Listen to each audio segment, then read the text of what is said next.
Okay, what's going on, guys? So today we have an interesting interview lined up. This is going to be episode 2 of the local CEO interview series. Found a good person for this. He is the CEO of Energy Fitness. They are a gym chain here on Long Island, New York. They're like a higher end gym chain in some nicer areas. I think they're up to 5 locations now. I've known Mike for a few years. They used to be a client of mine. I had a meeting planned with him today anyway to go over some business stuff. And I told him about the YouTube channel. I said I started a YouTube channel and I would love to interview you at the end of our meeting, and he agreed. So I'm pretty excited to see what kind of value I can get from him for you guys. I wrote down some questions. Selfishly, I have some questions there that I'm interested in because he is a really good business mind. But I think you guys will find some value from it too. So tune in a little bit. We'll be there. I got like a 20-minute drive. I'll see you guys there. Sweet. Yeah, I already did like a little intro, so we can just get right into some questions. All right, go ahead. Is it already recorded? Yeah. I keep it running, man. I edit it. Yeah. So it's fine. All right. Appreciate you being here. I hope this isn't in the way. All right, cool, man. I got Mike here. What's up? Thank you. What's up? How are you? Good. All right, so I think we could start from the beginning. Did you always want to own your own business or no? Did I always want to own my own business? No, it wasn't really something I had thought about like in high school much. Okay. Going into college, I went into engineering, so I kind of thought that was going to be my... Did you go to Cornell? I did. So it was an Ivy League school. So Mechanical engineering. And that was what you wanted to get a job doing that? Or? Yeah, I thought that would be something I would enjoy. I'm good at math and physics and all that, but I started to get the bug for business. Maybe it was the tail end of high school because I was getting into fitness really, and then I was like, oh, looks so cool owning a gym. Yeah, it might be something I want to do. Okay. And then when I was in college, I continued on with the engineering degree. Did you finished it? Oh yeah. Okay. Yeah, but I also took a bunch of entrepreneur classes. Cool. Started to think about going in that direction. Okay. But I was interviewing for jobs in the engineering field still, but okay. My passion started to go more towards, I think I want to do something like that I have more ownership and control over. Okay. Was it just you in the beginning or you had a partner? When we launched here? Yeah. No, I had a partner. I had 2 partners. My brother, Trevor, okay, and my best friend at the time, Dan. Okay, gotcha. And then Fox came in after? Shortly after. Okay, cool. So where'd you get the idea for like Energy Fitness, or was it just you were passionate about fitness and you just wanted to start a gym, or? It was twofold. It was definitely I just enjoyed, working out. I enjoyed the connection with people, just the social element of it, the physical element, the mental element. And also I felt like I started to see that there was like a gap in the industry where gyms were really tailored to like people that were like really, more vanity driven, I would say, and more comfortable, going and working out, and there wasn't really like a nice, like kind of like community, like more comfortable club atmosphere. This is 20 years ago, right? 20 years ago. Was it more like bodybuilding culture back then? Like that's we were, it was definitely still, mostly people that were like, guru, like fitness kind of gurus, Okay. Wasn't so much of the everyday person. Got it. Yeah. Cool. And then was it always called Energy, or was it called something else originally? No, it was always Energy from the beginning. How'd you get the name? So we just we tossed around a couple of thoughts like synergy, and we really kind of landed on like, well, one of our primary goals is to help people to really feel like they have more energy in their life. From a physical standpoint, from a mental standpoint, spiritual, like just feeling like you have more positive energy in your journey. Got it. And more physical energy in your life. And that's what happens when you're on a good plan. Cool. That's awesome. And then I guess for those who don't know, can you kind of explain the model of Energy Fitness and like what makes it different than like a box gym or Planet Fitness or, you know, any other type of gym? Sure, yeah. So it's the support that you get and energy that is the biggest difference. Our mission is to be the most supportive fitness family in the world. And we started with the premise that fitness is hard. Mm-hmm. It's challenging. It's Yeah. not like going out to eat. It's Yeah. not something that's fun and easy to do that Yeah. everybody wants to go do, right? It's something that's work and Yeah. it's difficult, and you know, to get up and go do it, you need real support. You need motivation, you need accountability, you need a plan. We call that the map.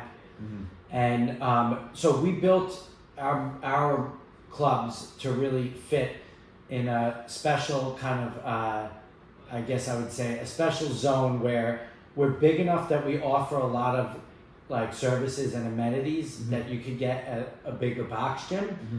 but we're small enough that you can really feel the difference in the connection and the community and the support and the people around you, Mm-hmm. which makes fitness so much easier. Definitely.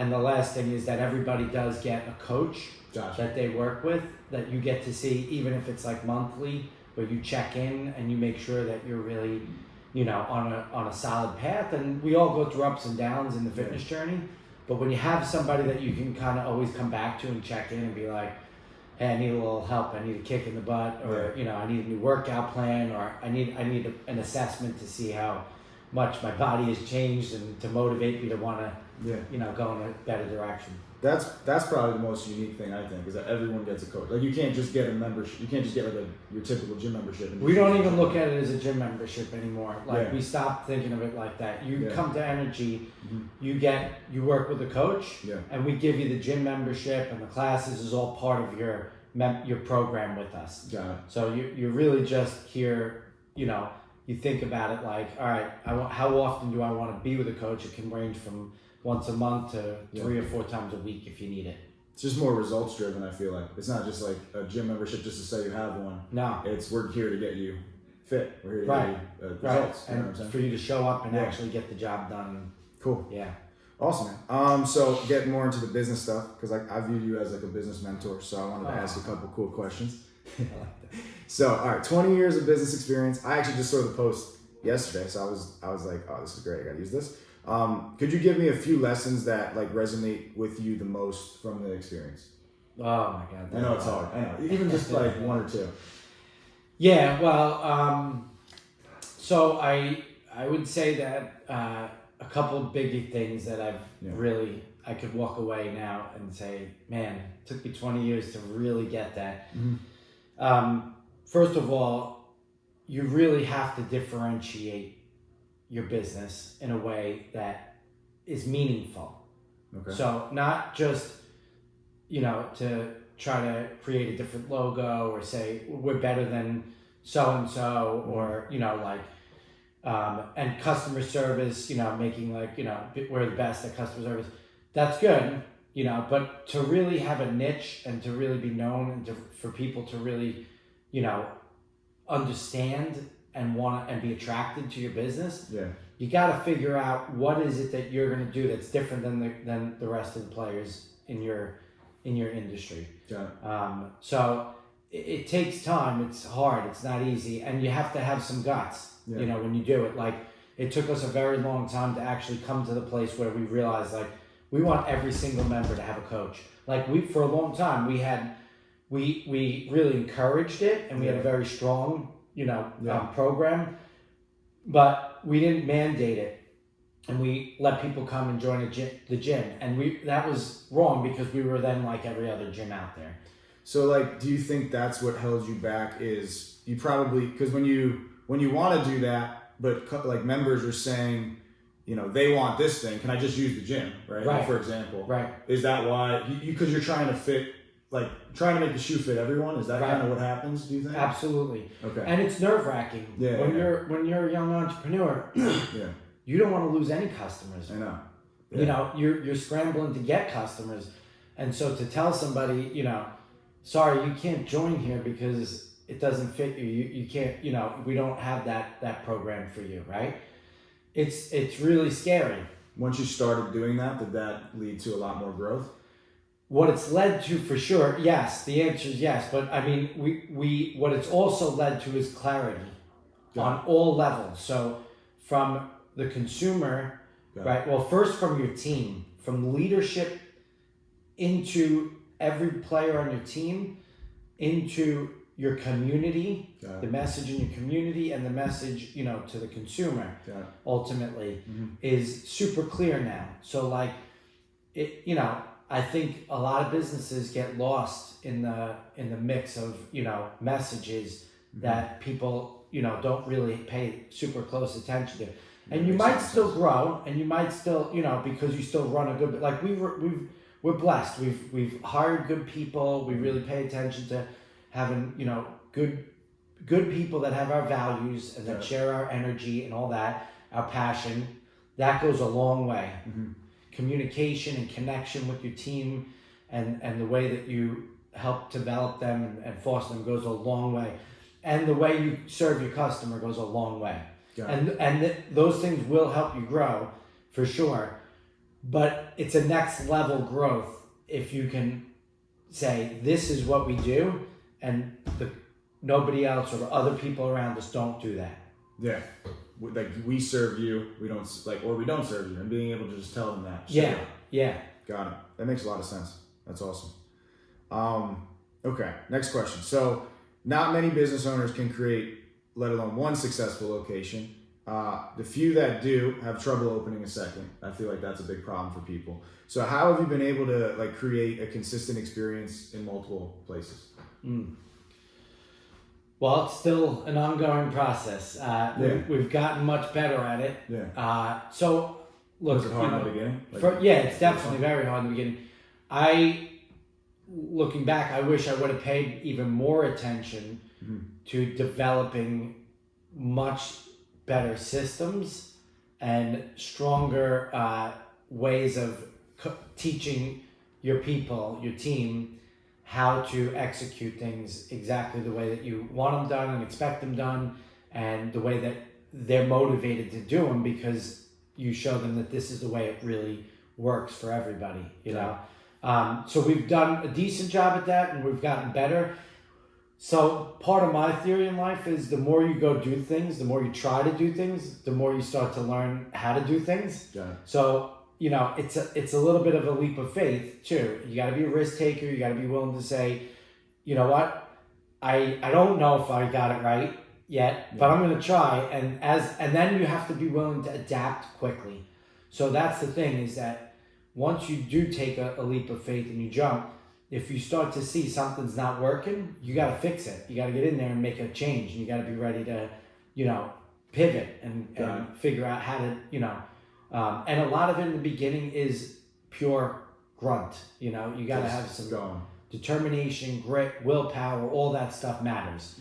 You know, until you start to develop systems that are like, you know, pretty smooth and really work well. In the beginning, it's just taking action. It's taking action and it's learning. And then, you know, implementing. Okay. Cool, man. I like that. All right, in the beginning, you're wearing all the hats, but when you have a team, which you guys do now, what would you say is like the main role of the CEO of you? Okay, so now my main role is to continue to cast a vision, you know, create a vision that is going to continue to resonate with the world, right? With where the world is today.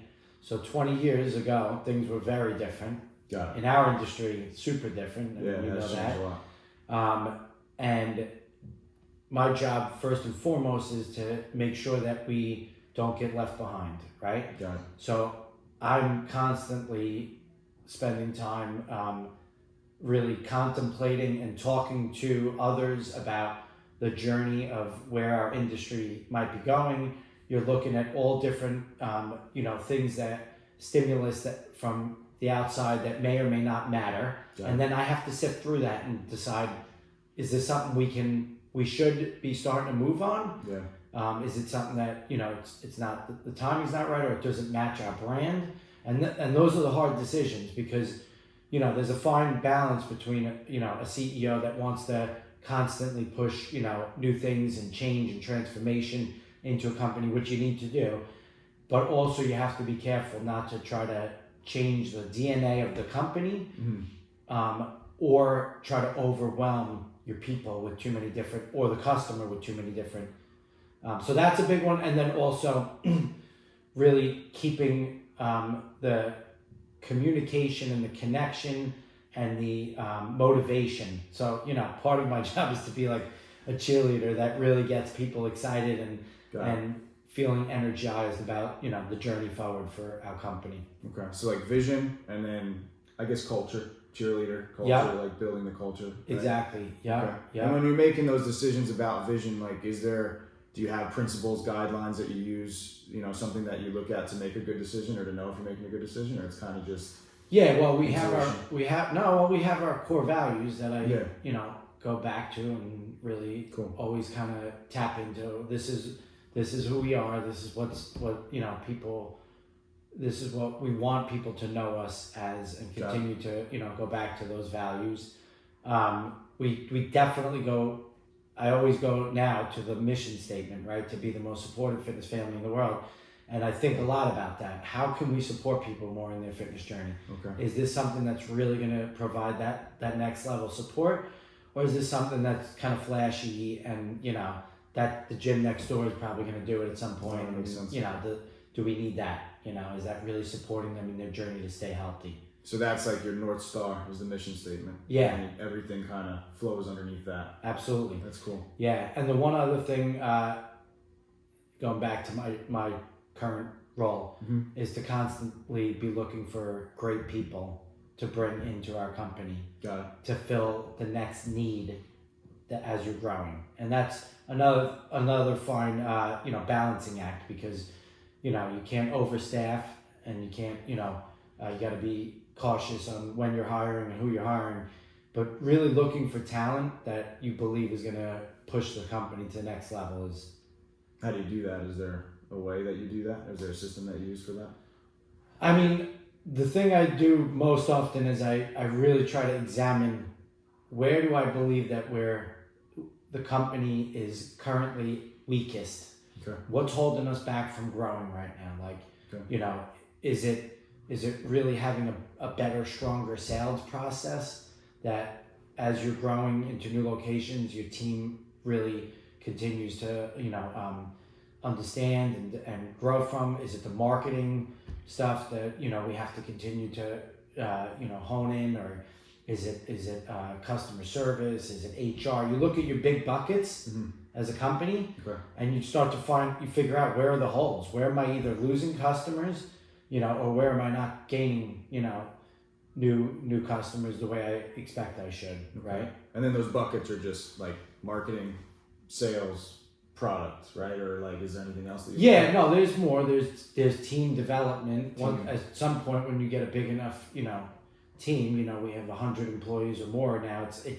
It's constantly having to make sure that somebody is helping them to feel inspired, so there's a lot there now that's HR, and I guess HR related, but not just HR. It's, really team building and growing your people.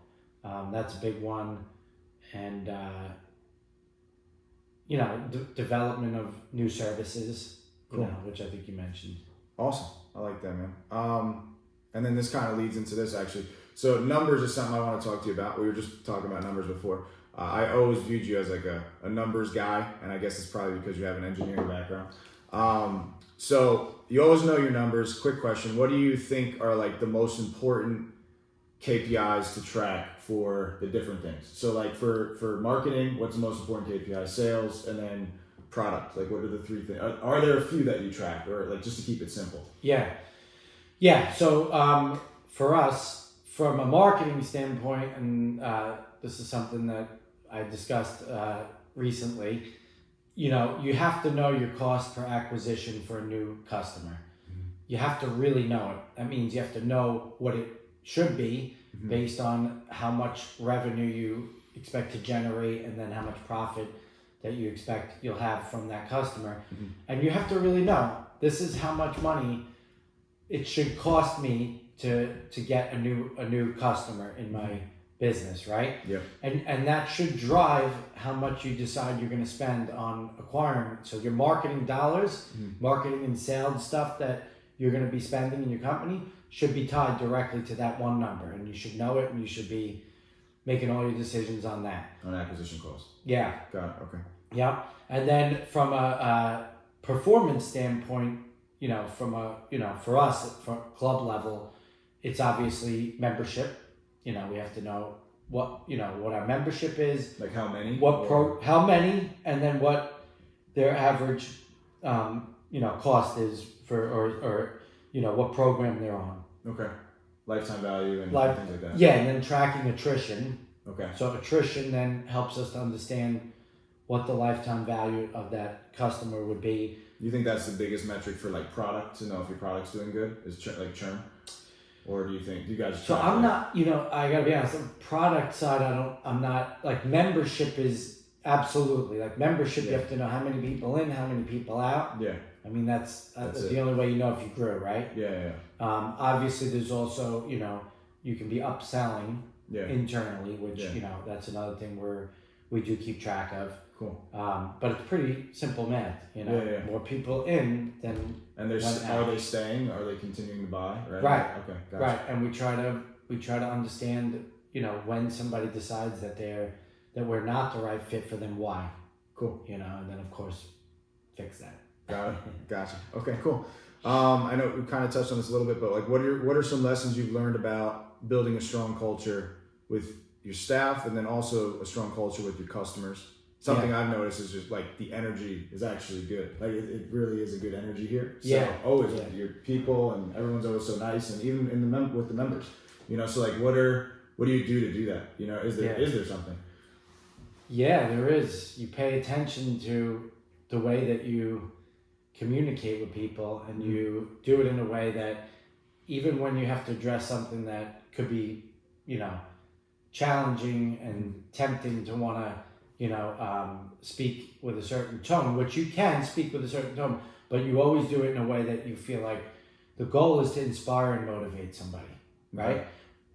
Even if somebody did something wrong in the organization, your goal is to inspire them to want to do it better. It's not to make them feel terrible that they did it wrong. Yeah. It's to make them feel good about the fact that when they do it right, it's only going to propel them and the company forward. Yeah. So you address things like that, and the same thing with the customer. Like in my mind, like, I would never speak to somebody and say, "How come you haven't been at the gym this last month?" Like, the way I address those things, or is to motivate somebody by saying, "Yeah, I miss you." Yeah, hey, it's been a little while, and you were doing so amazing with the strong classes, and there you go. I totally would love to see how we're going to be able to help get you back in there, or do we have to modify something to help get you back on track? And so the way that you phrase something, and the way that you get somebody to hear what it is you're telling them, is always, the lens is this person's trying to help me. Got it. Right? Yeah. And when somebody feels that way, it's going to be a positive culture, And then your team, and then also that too. Huh? You think your team kind of takes from you as a leader? I think so. I hope so. I think that's the job of a leader, is to make sure your team, feels like you're genuinely doing that, and they want to genuinely do that, and especially if they see the effectiveness of it. Got it. Right? If they realize, oh man, that's a pretty effective technique, I'm going to do the same thing. That's true. Yeah. And then the other big thing is communication. So like, you have to stay in contact in a way that feels real to people. With the customers, you're saying? Customers and the team. Okay. So I'm very, like, we connect through the channel that, I told you about, which is GroupMe. They have my email, they have my personal cell. So my team knows that they want to reach me, they can reach me. Got it. And I'll respond quick. Yeah. Like, I'm a quick, I'm on top of it. I'm like, if you need me, I'll be there for you when you need me. And the same thing the customer has to feel. Like, they have to feel. How do you do that with the customer? You have like each location, are they like a direct line of communication with the members? Absolutely, yeah. And that's part of the beauty of the model we created, is that the members get to know the general manager, like really know them. Like, hey, I want to talk to, like, and then within a short period of time, you can connect with, anybody that you want to here and get the information you need or the help you need or whatever. Super cool. Awesome, man. All right. I guess the next question is like, do you have any investments? Do you invest at all? Like, is there an investment strategy you use personally or you would recommend? So is this from a financial standpoint, like outside the business? Yeah, outside of the business. So like your business makes sure your cash flow, right? Yeah. What do you do? Like, is most of it reinvested into the business? Is that a good amount? Yeah. A good amount for sure. And then, we do. We look at this as, where we want to put our time, our energy, and our finances. Cool. Makes sense. But we're smart, Yeah. I invest in all kinds of things that are outside of the, we do, we have long-term, retirement stuff or, Gotcha. 401ks and Roth IRAs and things like that. all that. And then real estate side too. So we own the building here. We're going to buy another building, Oh, wow. So that we have a couple of, you got a couple of channels, a little bit more risky and then a little less risky. Yeah. But yeah, we try to. But most of your stuff is right back into the business. Definitely. Okay, that makes sense though, because this is what feeds you. This is what keeps growing. Yeah. That's probably why it kept growing. The way it has. Yeah. That's awesome. Absolutely. I think a big problem I see is like people have, especially with entrepreneurs, like they all have like entrepreneurial ADHD, and they're always looking to spread themselves thin and get into so many different things, and they do that, and then like nothing is done good. Yeah. Well, certainly. So, I mean, the investments that like, even though like the real estate side of things is tied to my business. Yeah. So we own the buildings that our clubs operate out of. So that is a direct relationship to how I can also control my own destiny, my own costs here at the club. That's awesome. As opposed to watching my rent go up every month. Every year. Yeah, and exactly. That makes sense. Cool. Last few. Where do you see the fitness industry going? Where do you see energy fitness going in the next 20 years? First 20 years are done. Yeah. Here we go. Next 20 years. Next 20. You think AI is gonna be working people out for them, or what? Yeah. I don't think it's gonna be doing anything for you. Yeah. But certainly, technology and giving people more easy access to tools that should help motivate them.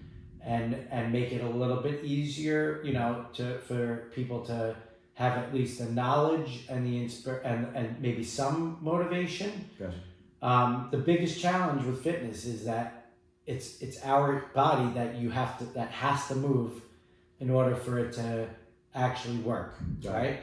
So at the very end of the day, it doesn't matter. Like, it's not a technology that could ever take over. The ability to actually do the fitness for you, right? Yeah. The technology can help put you into cooler places to do what you want to do, right? So, VR technology, where you feel like you're in the middle of Hawaii doing a hula dance, and hey, that motivates you to actually want to move. Yeah. Then that's the way it's gonna, that's where I see more of an impact is. A little bit more of a customized experience where, because that experience gives you a certain sense of, whatever the sense is. Maybe you feel like, in Hawaii, I love the palm trees and that motivates me to want to move my body, the sunshine, whatever. I think there'll continue to be evolutions in equipment. Cool. Home stuff, definitely a hybrid approach I think is going to be big in our industry, where people want and need the convenience of working out at home, but also want to feel like they have places to go to feel like they because fitness is not that fun alone for most people. No, like even with a great experience at home, it's still 100% really hard for most agree. people. Yeah. I tried that during the whole pandemic thing. Like, I was working from home, I just couldn't. I still needed a gym membership. With the new gym, I don't even, I used to know a lot of people in my old gym. This gym, I just made it a thing where I don't really want to talk to people. I just go in and do my thing. But even just being in the environment, I'm not talking to anyone, but even just being around other people just makes you work harder. Yeah, well, we're social. Yeah. We're social beings. Yeah. That's what motivates us to get up and do things in life. Yeah. Super cool, man. One more question I have, just because of what you said, but you're selling something that is it's more of a need, right? And like people don't want to do the work, right? Yeah. So is there a sales tip or anything that you have like for when you're selling something that people need but don't necessarily want? Right? It's a lot easier to sell someone on liposuction or something that just like they wake up tomorrow and they lost the fat, or right? a nice luxurious car that they're so exactly. Like, that's one of my business lessons I've learned this last year. Is like people, they need a lot, but they don't. You got to sell them what they want. So like, how do you do that? Is there a way? Yeah. Well, yes. Two things. One is you help them to understand the value of why it's so important for them to make the decision to do what they need to do, right? Yeah. So if you translate that into layman's terms, it means that you really actually talk to them about why they want to do this and why they need to do this in a way that gets them to feel like this is not really a choice, right? Just like you have to get up to go to work if you actually want to make money. If you actually want to have a life down the road where you constantly feel physically and mentally alert and energetic and playing with your kids and playing with your grandkids, this is not a choice. It's not a choice. Yeah. It's just not, so you can either decide you don't want that and not choose this, or you can decide you do and then you have to choose this. So Makes that's sense. one. And the other thing is you do tap into what they also want. So time together. There are some wants. Yeah. They want community. That's Most true. people, they want a connection with other people in their life. Yeah. They want to feel energetic when they wake up. Yeah. They want to feel, Yeah. and those things are the wants that they really do want. So stay focused on those things. Yeah, during the sales process. right. Yeah. Like you want this, right? Yeah. I know you don't want to come in here and actually get on a treadmill. Yeah. I know you don't want to actually start lifting weights because it's hard for you and it's something that intimidates you, but you want what's going to happen when you do that. Gotcha. So that's Awesome, man. All right, last question. What are your thoughts on the expression "money doesn't buy happiness" or "it does buy happiness"? What do you think? Yeah, so I'm a big believer that it does not buy you any more happiness beyond the needs that people have, basic needs. Got it. So once you've filled your basic needs, and there's a lot of studies that have been done on this. Yeah, I think there are. Yeah. There's plenty that, I truly know, I can tell you from experience, and I feel this, and I see it all around me. I mean, we have all walks of life of people around us, from a financial standpoint and everything like that. And I am 100% confident that it does not have a direct tie to how happy someone is in their life. Their relationships, health and relationships are the top two things that will determine your happiness. Because if you wake up feeling crappy, physically or mentally, you can't be happy. That's true. It's absolute, right? So you can wake up today and not have enough money to go buy a new car, right? Yeah. Most of us don't. I can't go buy a new Ferrari today. Yeah. Does that make me any less happy today? It has nothing to do with how happy I am today. Yeah. I get up, if I feel healthy, Yeah. if I have a positive mindset about what I'm doing today to actually make an impact in my life, in my family's life, in the life of the people around me. Yeah. If I enjoy the people I'm surrounded by today, then I'm happy. Sure. That's and then a sense of purpose and value in what you're doing Got is tremendously it. important. Loving the work you do. Yeah. Cool. Now you got to make enough money, Yeah. like I said, to have a roof over your head, to pay your bills, to live, without feeling like you're constantly under the thumb of, Once you someone get to you that have point, debt. though, Yeah. there's only so much more it made you happy. Like once you started making more money, it really hasn't made much of a difference on that. No, and it doesn't mean you can't buy certain experiences that are fun. Yeah. But think about it, dude. All the fun things and I've had a lot of fun experiences in my life. Yeah.